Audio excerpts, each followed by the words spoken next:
Andalusia Valderrama Masters Power Rankings. Photo by Richard Hethkete. Getty Images. This year marks the third edition of the Andalusia Valderrama Masters, picking up after going dormant since 2011. While the tournament is relatively new, the host site in San Roque, Cadiz, is a Spanish classic. Real Club Valderrama's claim to fame is the 1997 Ryder Cup, won by Europe and captained by Spanish legend Seve Ballesteros.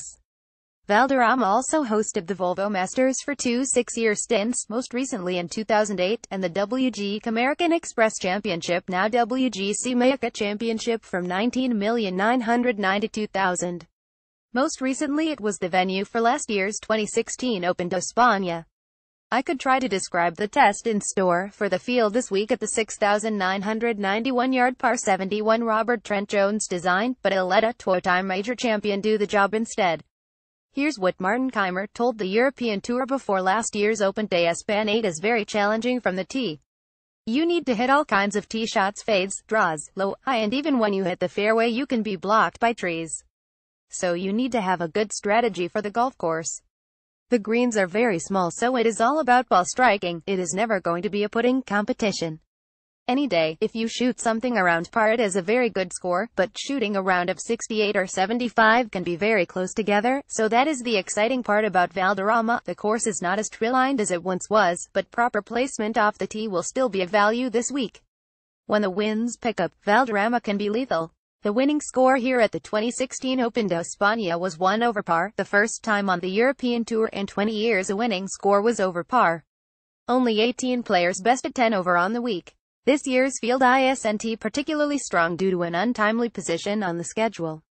The Andalusia Masters falls between last week's Italian Open, a Rolex Series event with an inflated purse, and next week's WGC HSBC Champions, a guaranteed money event a continent away in China. Nonetheless, a couple Spanish stalwarts are here this week to give the fledgling event some juice. This is the last full-field European Tour event of the season before the race to Dubai Final Series begins in 2 weeks. That means it's do or die time for guys seeking to crack the top 70 in the RTD standings to automatically qualify for the first Final Series event, the Turkish Airlines Open. Here's a look at 10 players who could fare well in Spain this week. Page 2. Use your arrows to browse Soto Grande, Spain, April 15th. Andy Sullivan of England off on the 10th hole during Day 2 of the Open d'Espagne at Real Club Valderrama on April 15, 2016 in Soto Grande, Spain.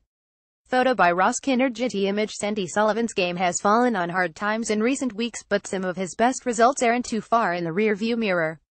The 31-year-old Englishman's last 7 starts, from old to new, are T70, T50, MC, T44, MC.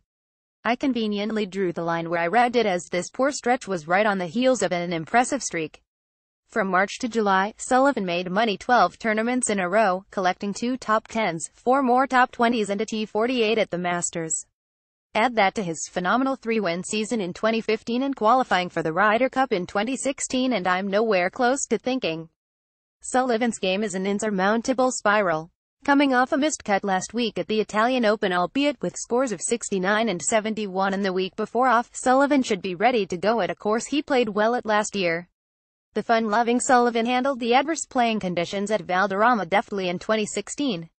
He opened with a 71 and closed with a superb 70 to tie for 16th at the Open d'Espagne. His stats are solid for what you'd like to see out of a player this week: 64.86% driving accuracy, 71.97% GUR and 66.67% sand saves. Use your arrows to browse.